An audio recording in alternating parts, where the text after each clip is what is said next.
This is Charlie Stocker with Hey Garden Guy Charlie Stocker. Facebook, heygardenguy.com website. We answer questions. We don't ask them. And we try and be as quick as we possibly can with good answers to your questions. Identification of plants, plant disease or insects. We also have a video every day, a new video. And we're doing a series right now on bulbs. It's really not too late to be planting your bulbs, and we're going to talk about that next. And tomorrow we're going to show actually how to plant the bulbs. But here we have a daffodil, and it is considered a true bulb.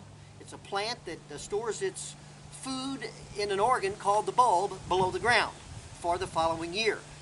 And here's the scenario. We have a daffodil. It's planted in the fall.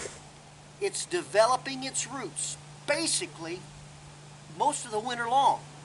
Then in the springtime, it's activated by the warm soil temperatures.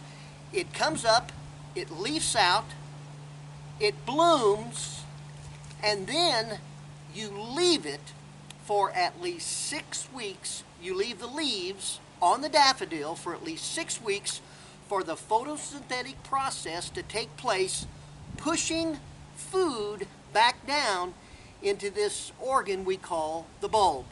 Okay, and that's the scenario. Then they go dormant after that time frame, after you've trimmed them back because the leaves have turned brown. They go dormant in the ground until the fall, when they start pushing out their roots once again. And then the cycle goes through another period. Now, daffodils themselves should be planted about 6 per square foot. 6 per square foot. When you plant daffodils, or any bulb for that matter, you want at least 6 full hours of sun, even after the trees around it have leafed out. 6 hours of full sun.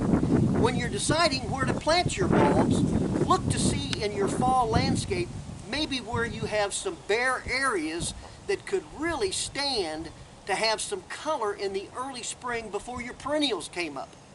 So decide where you want them, 6 hours of full sun, and then when you plant, you want to make sure you go the depth of the bulb 2.5 times the diameter of the bulb.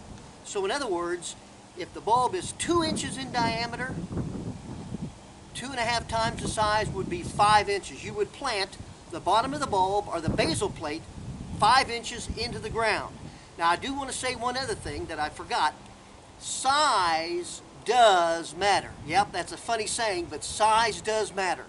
The larger the bulb, the more blooms you're going to have, and the healthier the bulb, and the more it will last from one year to the next.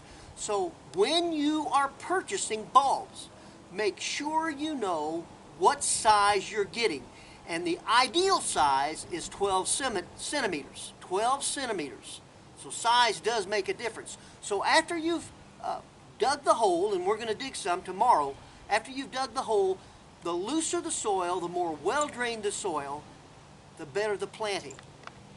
When the bulb starts emerging in the springtime, that is when you want to fertilize it with an organic or a low nitrogen fertilizer. And basically, after you've watered it initially in the fall, you don't need to water it after that, because bulbs like a dry environment. Now, when do you plant? Well, here are some rules of thumb for planting. When you no longer hear crickets making their noise in the fall, that's the time to plant. When you have to put an extra blanket on because it's cold outside, that's the time to plant. When the wine sap apples are starting to turn red, that's when you want to plant.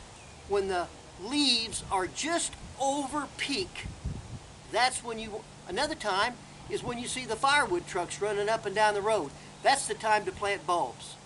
So I hope this has been informative for you, and it creates an interest for you in bulbs, because they are a great thing of nature that we can really enjoy. This is Charlie Stocker with Hey Garden Guy Charlie Stocker. Have a great day and like us.